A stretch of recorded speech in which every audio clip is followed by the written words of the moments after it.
And then now posted to social networks now. So yeah, there we go. All right, I have done my sound check. Okay, I am just getting ready to broadcast this on my ends. All right.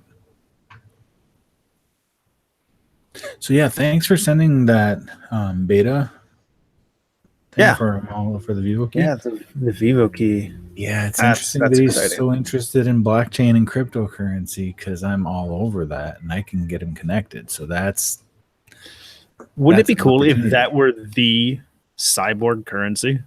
Yeah, absolutely. That'd be awesome. Working with Blockpool, if we can get cryptocurrency on implants, so let's step closer to the mark of the beast. But let's leave that out of the marketing. Yeah. So, do you want to charge your groceries like a beast? That's awesome. That's awesome. Keep me away from marketing. Oh yeah, I should probably. Where's my Nest app?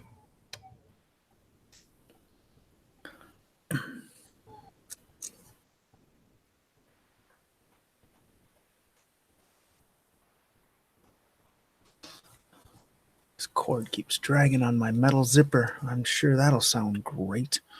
Yeah. I'll zip up and look like I'm hiding a hickey. All right. So this thing takes forever to shut off for some reason.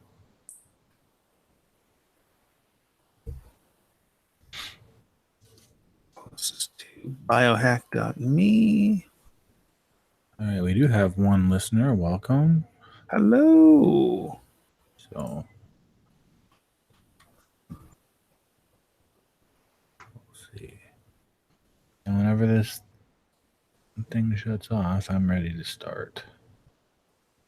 What have you been working on, Brian? You're back home now, so that's awesome. Yes. Finally. Yes. Yeah, anyone who watches the show regularly is used to that hotel wall background where I just sit on the bed, and now I'm in my sound space, which is what I've recorded in for like the first 40 episodes, right? And so here I am, all nice and isolated with this gorgeous bed padding, the egg crate. So the sound is better, but the background is far more dull. And for anyone who is curious about this, this is a closet right off of my dining room that I converted to a sound space. I just got a little standing desk basically that I built on top of some old shelves. And there we go. I stuck a computer, I stuck a light up here, and all of a sudden it was recording space because it doesn't share any walls with the outside of the house. There we go. And it was small enough that nobody missed the closet. All right. Which is not my current project. My current project. What's your current project? That is actually super relevant, and I've mentioned it on here before. It's the long-range implant. Right. Now, I just started this today. So the long-range RFID tags are quite a bit different. So the ones we have, they're just those grain of rice size, 2 millimeter by 12 millimeter. And the implants for long range are quite a bit bigger. Wow, this is probably big. 3 inches long, but it doesn't matter where you put it. You can put this on your back and your forearm. It doesn't have to go any place accessible because the reader should be able to read you from feet away. Like several, I think maximum, I think is like 16 feet. Okay. And that implies that you are facing unobstructed, aligned perfectly. So we're not going to get that kind of range. Right. But it's only going to take experimentation to find out how far it'll actually work. You know, if it catches you as you approach your door, great. You know, if we put a motion sensor on it to just blast you with full force right away.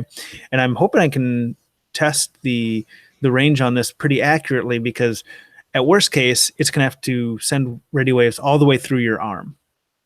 So the easiest way to test that is to just wedge it between my arm and say, okay, what kind of range can we expect with that? So your plan is to put it in your arm? If I'm you thinking were ever to arm. implant it. Right. And of course, it would need coating to be bioinert because right now it's Mhm. like exposed aluminum. It's just some plastic in a ceramic chip. What could possibly But go wrong? right. But I mean, at least it's printed on flexible plastic. I know, like on the outside of my arm, there's so few nerves there that if that was cut, lifted, and a tag put under there, I don't think that would bother me See, significantly. It's so squishy there, at least on I'd me. go dead center on the chest, man. That's not a bad idea. Right over Yeah, your solar clavicle. plexus. Yeah, solar plexus. Yeah, down from your clavicle. Yeah, That'd be cool. Because then if it's thick, especially if it looks cool, the antenna shape and the coils of the antenna, be like Tony Stark, man. oh, then I have to put a light in it. Yeah. Well, you got one of them too, right? You got the Firefly, so put the Firefly right dead center of it. Very thin. They're cheap too. Oh, this is also kind of interesting. I found out these use UHF RFID, so you can't read these with your phone. You can't read these with standard readers. This is the reader for it. It's just stuck on top of an Arduino. This is just a Okay. clone. But the red is the antenna reader. And How much was this that? will $200. Wow. They're Okay. not cheap. They're not cheap. Yeah. And if you go looking for a commercial version, you're probably starting at $1,000. Wow. Okay. So Well, that's an $200. expensive upgrade if you're going to put one in the doors of your house and things like that. Door $200. singular. $200. No, I want you know what I want. I want my house to just recognize me and do what I want. If I'm walking towards Right? the door, I want my house to open that door for me and close it after I go through. So that would be I can't Why not? 15 of these things. I'll do it. I I'll don't get know rich about on crypto 15. and I'll do it. Well, here's what you can do because this does the range on this just as is because it's just using a printed antenna is small. It's a few feet at max power. But to get that 16-foot range, you attach I can feel it out right there. You attach an external antenna. I think you could have multiple antennas. So you could have one of these around the house and say, okay, I want to look at the bedroom antenna. Is basically asking, is anyone in the bedroom that I recognize? And it goes, yes. Okay, turn on the lights in the bedroom. Or there's no one there, turn the lights off or make sure that the lights are off. And by using multiple antennas, which are only $35 a piece. There you Wouldn't go. you have to have some kind of receiver so that you could somehow know which antenna is receiving the signal, though? Right. You'd look at one antenna at a time. Okay. That would make sense. That's the idea. And since the antennas make them much more directional, you could have an array of several antennas saying, is there somebody north? Is there somebody south? Is there somebody east, west? Mm-hmm. And so you could have quadrants of your house or something. I don't know.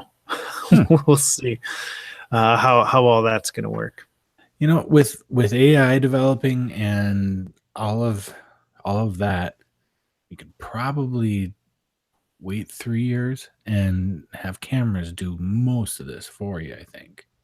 Oh, yeah. Facial recognition. Yeah, with facial recognition and cameras are cheap. So Right. if you had something like that, then it might save a little bit of money, but where's the fun? First thing I'm gonna do is I'm gonna get a nice Tim mask. I'm gonna walk up to your house. I'm gonna steal your dogs. Good point. All right. No. Well, with voice recognition on top of it, talking to all your doors, door open, door closed. I've edited. You just told me the commands I need. I've recorded them already. Don't trim the beginning of this when you send it to me for editing. Oh, did you hear Google took that out of their mission statement? Don't be evil. Yes. Well, they are getting kind of evil. If I'm being honest, they are not the same company they used to be. No. Not when there's that much money. Absolute power. No. So I think I'm ready to get started if you are. I have our document up. We do have a viewer. I'm ready. I don't know. I think we have one or two that are that join in every time we do this, but Oh, cool. not too many. Hey, Yeah, I don't guys, know. It never tells us gals. who it is. So, all right. Well, So, for those who do listen, you know that you can post questions in the chat, and we'll get to them when appropriate. all right. And I'll count down. Ready? Ready? Ready. 1, 2, 3, go. Hello and welcome. My name is Brian McAvoy. And I'm Tim Shank. This is Two Cyborgs and a Microphone. Not doing it, Brian. Good for you. So this marks the third show in a row where we've talked about the same subject, and we've never done that before. So if you were listening to the last two, we've been talking about cerebrolysin. Now, if you haven't heard the other episodes, give them a listen, but this should make perfect sense. Cerebrolysin is a nootropic that is intended to grow or regrow neurons in the brain. Yeah, and it grows neurons in the hypothalamus and cortical neurons as well, which is kind of a holy grail type thing for neurogenesis. There's a couple of different compounds, some of them experimental, some of them very new, that record that there are a couple of different compounds, some of them experimental, some of them very new and just working their way through the medical system that add hippocampal neurons. But cerebrolysin adds hypothalamic neurons, which is a little different. That's very close to the hippocampus. They're almost the same piece of the brain. And then cortical neurons. That is hard to say. But the short story is adds to your gray matter. And synapses. So it also adds synaptic connections. It's synaptogenic. And they're using this. They've been using it. It's been for a long time used in Europe and Asia to treat dementia. It does very well with vascular dementia and to treat stroke. Some studies are showing that it does very well with Alzheimer's as well through decreased. 1 second. Mhm. Some studies show it's done very well with Alzheimer's disease through a decreased beta amyloid through a decreased beta amyloid deposition. So those amyloid plaques are a key indicator in Alzheimer's disease. Some think it's what causes Alzheimer's, but we don't know that. So if that sounds interesting and you want to know more about that, check out our previous episodes. And what today's episode is about is Tim and I's experience because we've been using it for the past month. Now, Tim, you wrapped up. We started on about the same day. You started a little before me, and my last injection is tonight. I'm just wrapping up the 4th week because of travel plans I had and stuff. I got a little delayed. Yeah. And I was done. Oh, it's been about a week and a half now or two. I did 5 milligrams in each of my legs once per day, and both in the morning at the same time.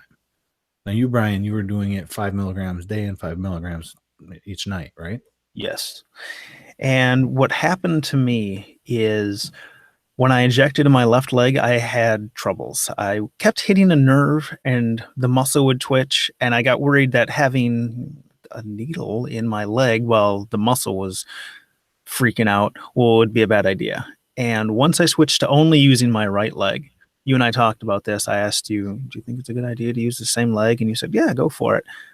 My problems mostly went away. And every problem I did have, like I did a recording of all the injections that I was doing.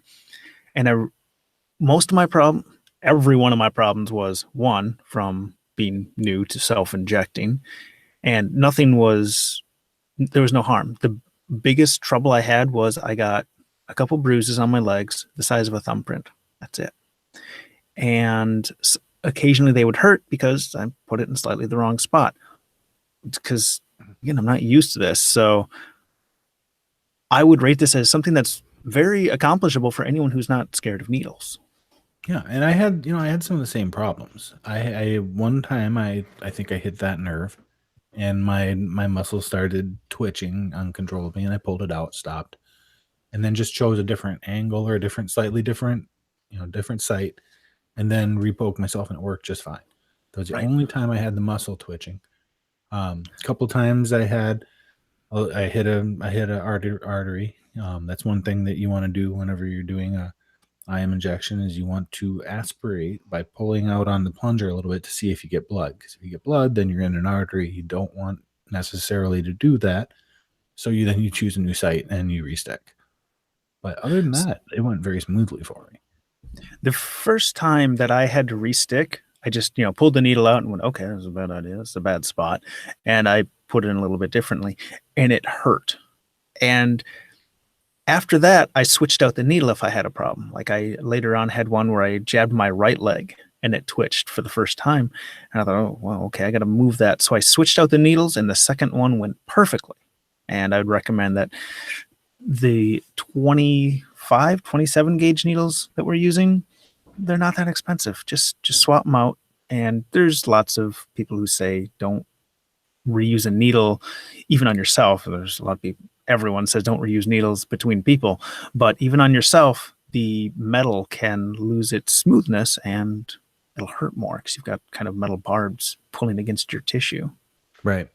No, I didn't do that. I didn't switch out the needle. I just repoked myself. It did sting a little bit more. You could tell there was a little more damage happening with that second stick, but I didn't feel like it was a huge deal, and it wasn't a common occurrence. Power through it, man. I recommend switching out.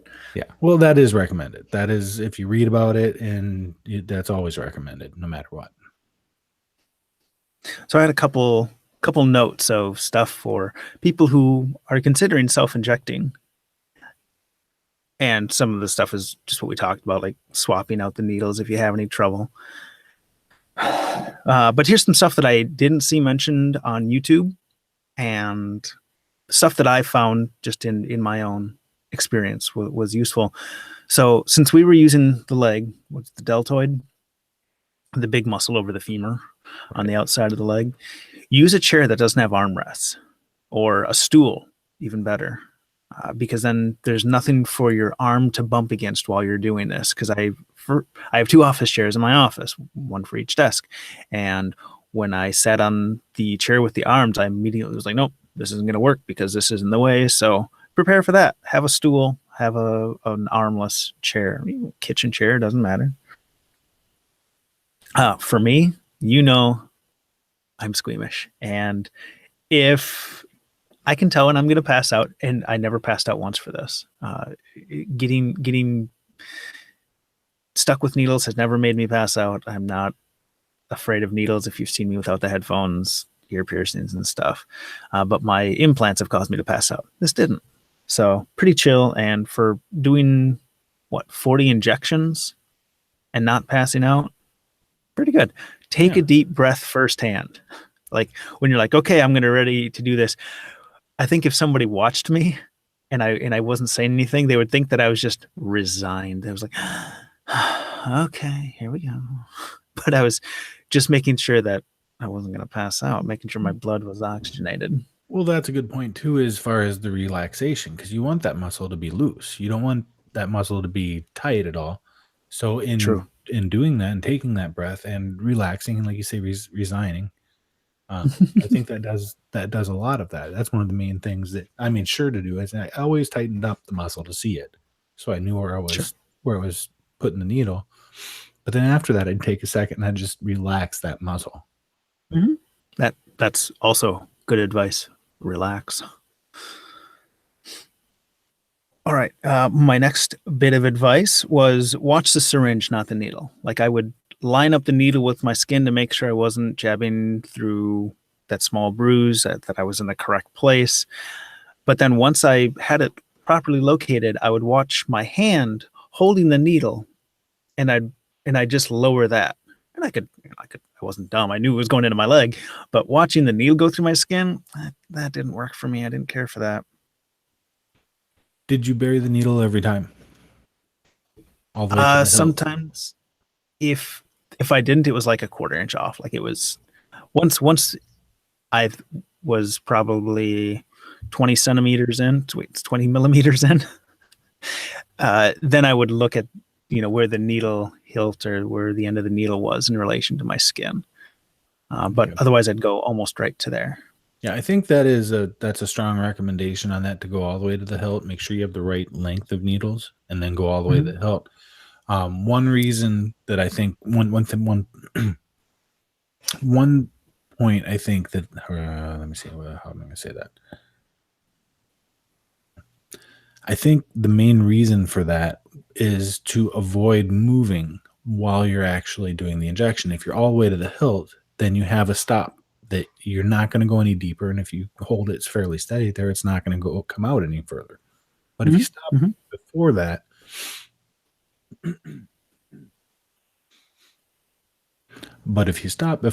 then you have this leeway where you could go deeper. You might come out. There's no stop there. So I think that would maybe add a little bit of variation as far as, while you're actually pushing the plunger, that it could move. And I don't think that's not desired. Good advice, because then you could be jabbing into that blood vessel, which you don't want. Right. And something I noticed is that as I was injecting, just the pressure from my hand, because these are how big around would you say these syringes were? I don't know, about the size, about as thick as about the diameter of a dime is what I would compare it to. So yeah, half an inch. Okay. Yeah. So 12 millimeters for non-Americans. Right. They take a little force to move, and when you're trying to hold something super still, the only thing you can do is not hold it still. So halfway through, I would just have to, I would take another breath. This kind of became my routine of, okay, inhale, and I'd loosen my hand and make sure that I wasn't like bending the needle one way or the other, making sure I wasn't withdrawing or inserting further. And I think that helped a lot, because I would forget to breathe. And two, I might have been torquing the needle due to my hand pressure. So I think that was important. I think you're right. And if I was ever concerned about whether I was torquing the needle at all, I would let go of it, and it just sticks there. So then I would be able to know, because whatever angle it ended up in when my hand's not on it, that's the angle it should be in. So every once in a while, I would do that. Good advice. Oh, here's another one about while pushing it in. The first times I did it, I just pinched the syringe body and pushed it in. But your brain is like, don't do that. You're jabbing something into your body. That's dumb. Quit it. But if you hold it behind the little ears that your index and middle finger are meant to hold, if you hold above that, it gives you that positive force, and you can't chicken out, I guess. It allows you to firmly push it in without having to grasp down. So it kind of defeats your brain in its own game. Sure. And this was just an experience. This is not any advice. Removing the needle. Have you ever worked a giant booger loose in a Kleenex? You're like, oh my gosh, it's gone. That's what it felt like every time. There was just this huge, yeah, when the needle came out, every time. Interesting. I don't know if that was the same for you. Yeah, I never had a problem with that. Oh no, it felt great. No, I never noticed. I never noticed anything like that myself. Pulling it out, I was mainly focused on keeping the skin tight, because I know that's something you didn't do, that after a while you didn't do, as I was holding the skin tight. I mainly focused on holding the skin tight as I removed. So maybe that was just not a focus, because if I was able to hold that skin tight, then there was no bleeding at all. That's right. We did talk about that last time. Yeah, you held the skin and I did not. Once that needle was in, I could let go with both hands and stare at a needle just sticking out of my leg, which I never did. You. So yeah, that is something that you demonstrate. That is something shown in the videos that you sent me, is pulling the skin tight, and I didn't feel comfortable doing that, and maybe that's part of the reason I had some of the problems I did. But once I got the hang of doing it without the skin pulling, no problems. All right. Well, so is that what you got for notes? Because let's talk about how we felt and what we Yes. think of the actual effects of this stuff. 'cause The I think important that's stuff, the reason people are listening to us. I hope. Right. So, do you want me to go first? Yeah. Go ahead. All And right. let's first explain a little bit more about the difference between you and me, because you're more of a skeptic on most of this stuff. So you have a different mindset, whereas I've been tinkering with chemistry, brain chemistry, a lot for a long time. So I'm a little bit more open to the idea that there are effects, or that I'll feel, than you are. And from what little we've talked about this, I still am. Okay. Well, how do you feel, Brian? I mean, we've talked about this throughout this whole process. What are your impressions? Do you think it made a difference? I do.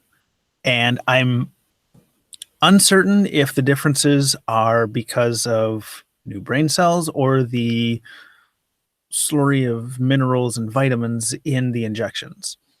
The biggest thing I noticed was actually like a combination of confidence and short-term memory clarity.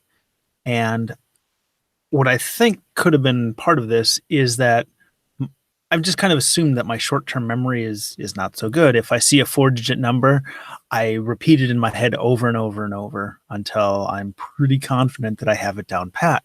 If somebody is about to take my order at a restaurant, I will not close my menu. I will wait until they ask me. I will look at the menu. I will point to it with my own finger and then read it out loud to them, because I'm afraid I will forget. And very often in the past, I would forget that. They would just come to my table and, hey, what do you want? And I'm like, I don't know, a hot dog. And they're like, yeah, we don't serve hot dogs. But not anymore. No, heavens no. It was so much better. Like, I would see a 6-digit number. And the next day I'd be like, oh, what was the number of your car rent, or what was the license plate of your car rental? And they're like, blah, blah, blah, blah. And I had the same experience. Just things that I would look at, or a piece of information, a Wi-Fi password, something like that, that I would look at and use once, and usually I'll just eject that from my brain. If I don't need to, and once I have it in there, I won't even try to remember it, and I won't. Right. But this time, things like that, they just stuck. Mm-hmm. And I was able to just instantly recall them days or even a week later. I was able to just instantly recall that little piece of information that normally I would not remember. And the clarity of that memory made me confident that I was correct.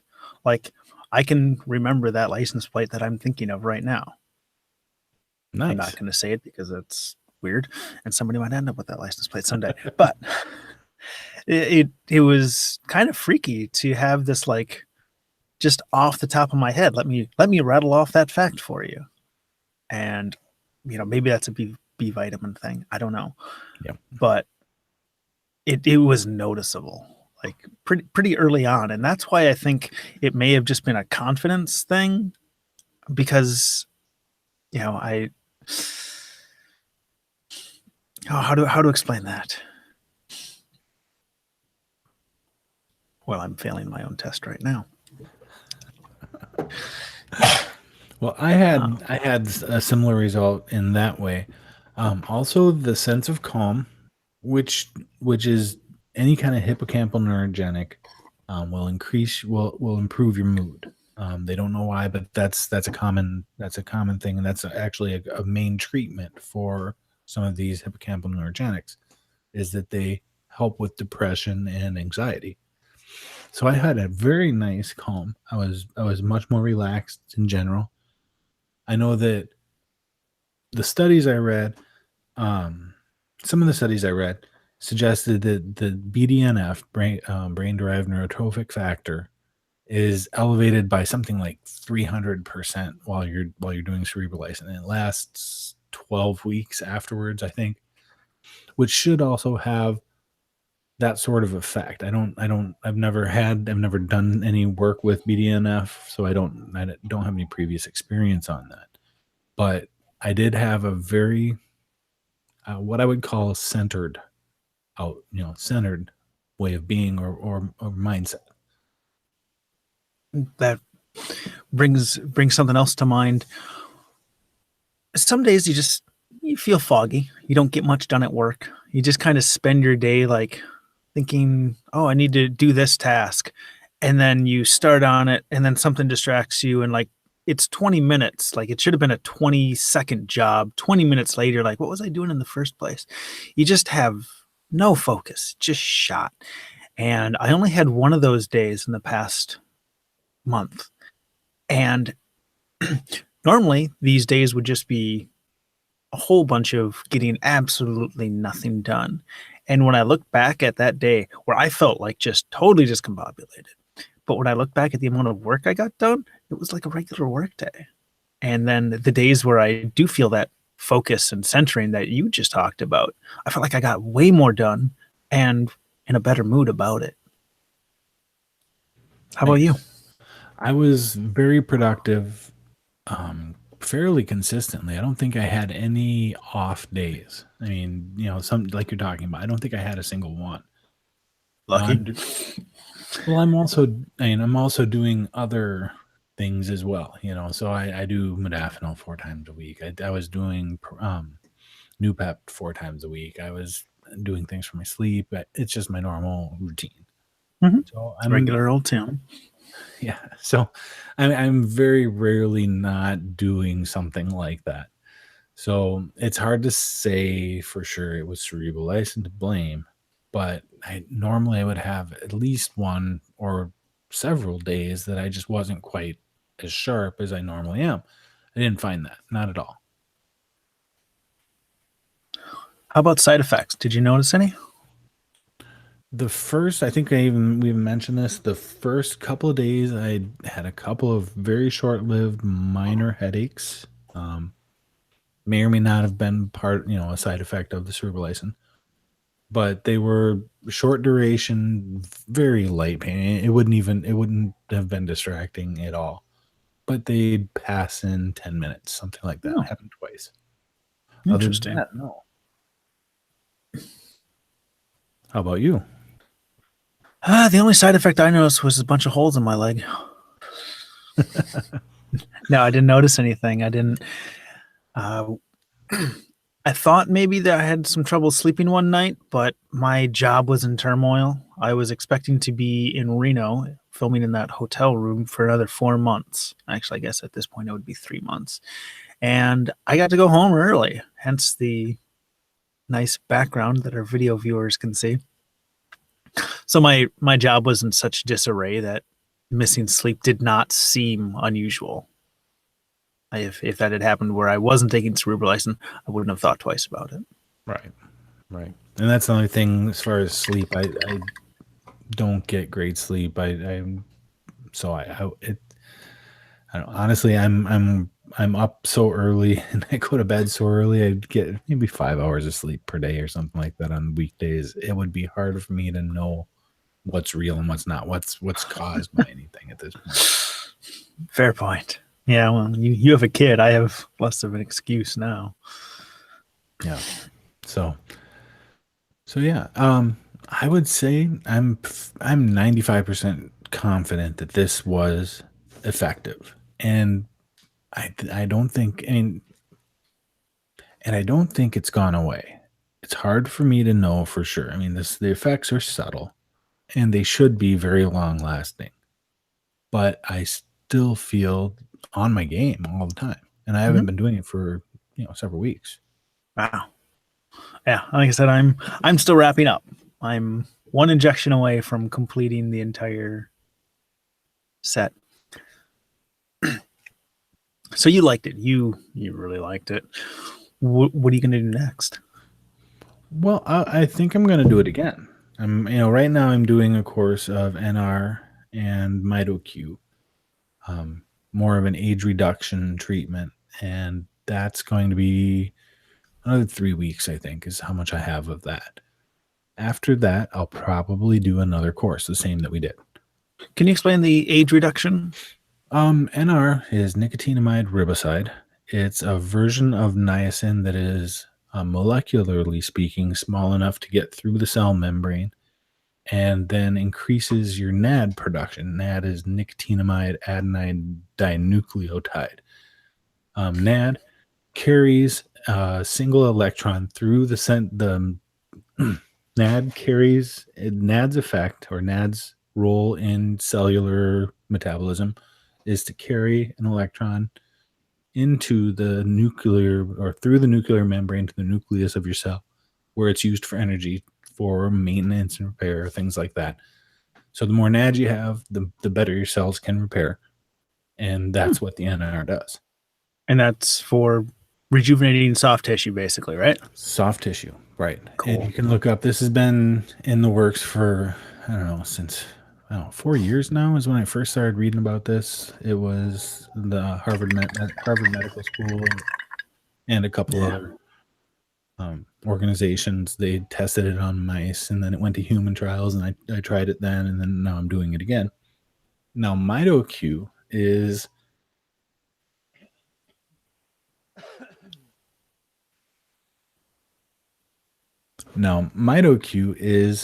it's another name for mitoquinol, and it is oh geez.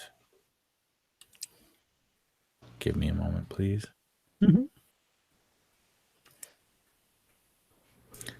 MitoQ is short for mitoquinol, and it is a molecularly small version of CoQ10.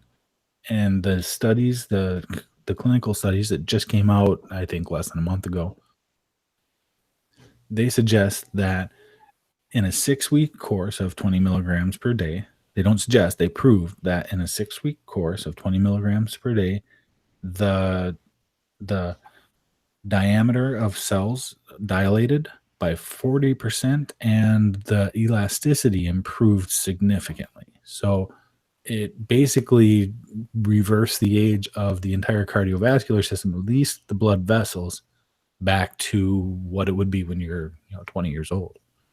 The combination should be very effective. And in addition to those, I'm also taking a couple of other supplements that are kind of synergistic. They work on the SIRT1 protein and receptor. It's just resveratrol, which is an extract of grapes, the same stuff that they tell you to take to drink a glass of wine a night for, and EGCG, which is green tea extract. So, like I say, I'm halfway through that, and once I'm done with that, I think I will do another round of the Cerebrolysin.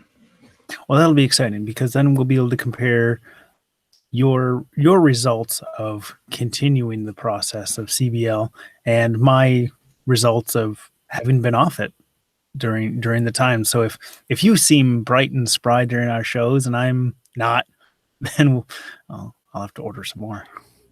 Catch up. One thing I'm considering doing, and I don't know if I should say this on the air, but I'm going to do it. I'm considering doing microdosing of psilocybin in the process. Psilocybin is a proven neurogenic. I think it's hippocampal. I'll have to do some more studies on that, or some more research on that. But it increases it's a synaptogenic and neurogenic, and it increases the plasticity of your mind. So I think the combination, it should work together. It may increase the effect. So very cool. Give it a try. Well, fingers crossed. That's pretty awesome. Yeah, I might just we'll see what happens. So yeah. Do we have anything else to say here, Brian? We are 29 minutes. Said everything I wanted to say. This is all pretty solid. This is packed. Yeah. We just chattered on and on. Yeah. See if you can cut some of that out, I think. But yeah, I'm sure that's pretty solidly packed, and we try to keep these under. To anybody who's watching the live broadcast, we try to keep these under about 20 minutes because that's a good amount of time. So 20 minutes is the edited version. Those usually wind up 12 to 15 minutes, where we cut out all the ers, ahs, ums, and if I have to pause and move a cat out of the room. But yeah, this is more dense. We kept things moving pretty well.